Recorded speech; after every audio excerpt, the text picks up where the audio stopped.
Aí a gente vai continuar. Se eu falar aqui, é peça fundamental para o surgimento dessa sociedade de massas, a utilização das técnicas da engenharia social, que se consistem em manipular o comportamento das pessoas no sentido de mantê-las uniformizadas. As pessoas devem pensar, sentir e perceber o mundo de forma padronizada, o mais possível. Admitamos que podem haver divergências, mas dentro de uma mesma matrix. Nesse sentido, a música, as modas, as propagandas e, fundamentalmente, o sexo e drogas se tornaram meios fundamentais de embriagar as pessoas e fazê-las perder a possibilidade de percepção da realidade. Assim, estarão muito mais preocupadas em saciar seus desejos em geral, além de vícios em dopamina e narcóticos, do que entender o que está acontecendo com elas no mundo à sua volta. Isso para mim, não, espetacular, rapaz, espetacular, professor.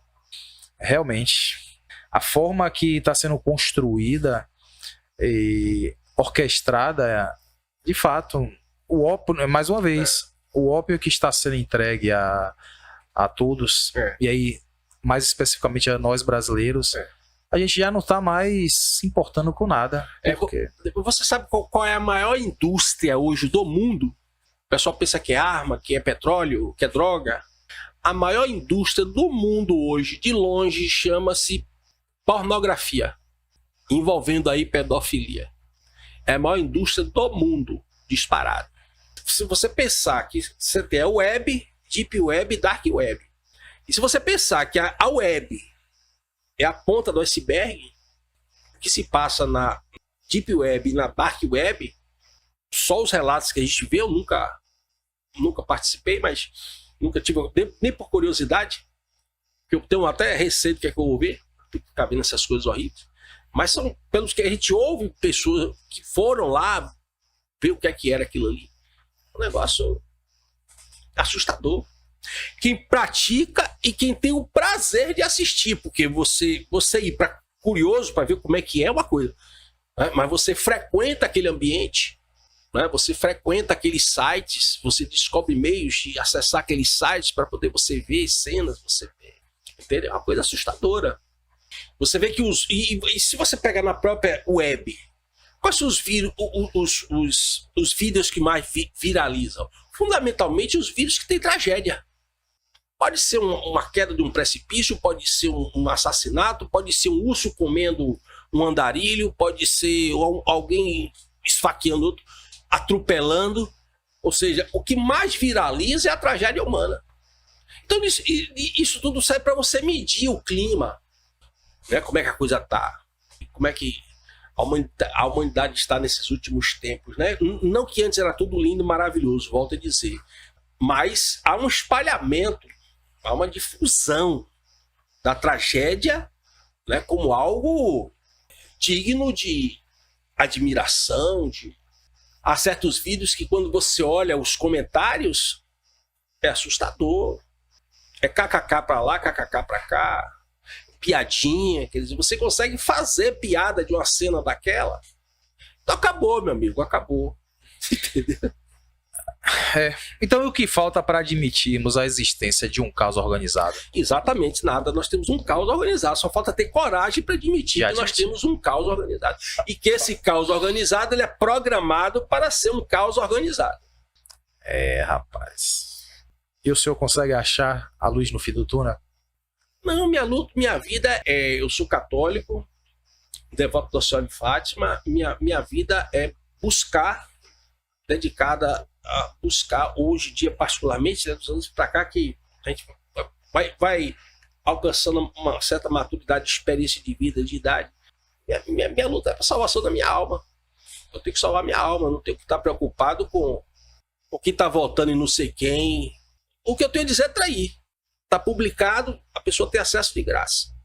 É interessante. O que eu escrevo, o que eu falo serve como ponto de reflexão. E eu sei que se servir, não vai servir para a maioria. A maioria está no Deep Web. Ou até mesmo das desgraças apresentadas na web. Entende? Jesus não escolheu 1.200 homens para estar ao lado dele, ele escolheu 12. Então aquilo ali já era um sinal que, quando ele disse, carregue sua cruz e siga-me, ele sabia que poucos iriam topar percorrer essa trajetória.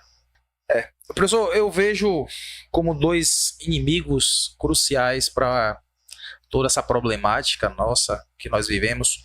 Eu vejo, já até antes do início da nossa live, falei com o senhor, vejo a própria sociedade mesmo, ela é inimiga dela mesma, seja por ações ou pela sua omissão, e vejo um papel disfuncional e criminoso também das mídias em geral, as mídias mais tradicionais em geral, que se renderam a alguma ideologia, alguma coisa que ainda é oculto, não tenho como afirmar, posso até pensar, mas não tenho como afirmar aqui, que acabam induzindo e conduzindo esse gado aqui dentro desse curral chamado Brasil. E aí eu gostaria de saber do senhor, o que é que o senhor vê de fato como crucial para tentar tirar o Brasil desse problema que nós estamos vivendo. Quem são os reais culpados? Porque a gente falou do tráfico, falou tudo, mas há um poder centralizador que permeia e permite toda a disseminação que está acontecendo. Esse poder centralizador, ele é externo. O Brasil, independente do que acontece em todos os países, o Brasil, principalmente do século XX para cá, o Brasil se tornou um laboratório de gente. Várias descobertas através de institutos de neurociências, como o Tavistock, na Inglaterra, foram aplicados no Brasil sobremaneira. A novela televisionada aparece no Brasil não foi por acaso. O discurso de que o brasileiro é um país pacífico, brasileiro é um povo pacífico, quem difundiu isso foi a Rede Globo. Se você olhar a história do Brasil, é uma história de guerra, derramamento de sangue. Pega o século XIX, que é conflito, é levante, é não sei o quê, entende? É a Rede Globo que inaugura esse discurso de que a democracia é uma festa e que o brasileiro é um povo pacífico. Então você começa a usar técnicas de manipulação das consciências, né? Técnica de manipulação de massa, e à medida que a tecnologia vai evoluindo, essas técnicas vão tendo condição de alcançar um número cada vez maior de pessoas. Como é que você explica o favelado brasileiro, né, muitas vezes não ter uma latrina em casa, mas ter uma televisão? Vai nos anos 70. Vai nos anos 70. Como é que você explica? Entende? Então, eu quero dizer, por que era importante o brasileiro ter uma televisão para ele assistir novela, assistir o telejornal, né, em detrimento de outras necessidades domésticas que ele não tinha? Porque era preciso você criar um discurso latitudinal e longitudinal. Ou seja, você tinha que alcançar o mais possível toda a população brasileira. E exatamente a periférica, essa população periférica, né, esse baixo clero, ela tinha que ser domesticada. Entende? Ela tinha que acreditar que o futuro ia ser melhor. Entende? Que nem a musiquinha da Globo de fim de ano. Hoje eu não vou o tempo. Isso, exatamente. Hoje a festa é sua. É? Aí você vê, como eu falei aqui, a democracia é o governo dos piores, né? Cada eleição que passa está pior. Então, como eles não têm mais o que prometer, o que é que eles fazem? Eles brigam entre eles. Não tem mais o que prometer, porque tudo que precisava ser prometido já foi prometido e não foi cumprido. E as pessoas, não sei em que medida, em termos de quantidade, as pessoas estão acordando. O cara não está indo para a escola e ele está indo para o tráfico porque ele percebeu que a escola não dará futuro a ele. Ele percebeu isso. Então ele prefere resolver o problema dele imediato. Entende? Então ele pega a arma, vai para o tráfico e fica lá até quando der.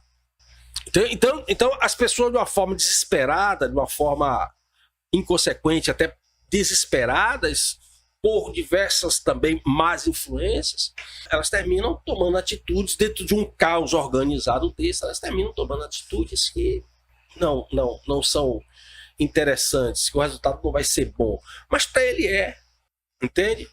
Se eu comia uma sopa de macarrão por dia, hoje eu tenho 3, 4 refeições por dia farta, cerveja, cachaça, Mulher. Eu tenho roupa boa, eu tenho mulher. Entendeu? Sou alguém aonde eu moro.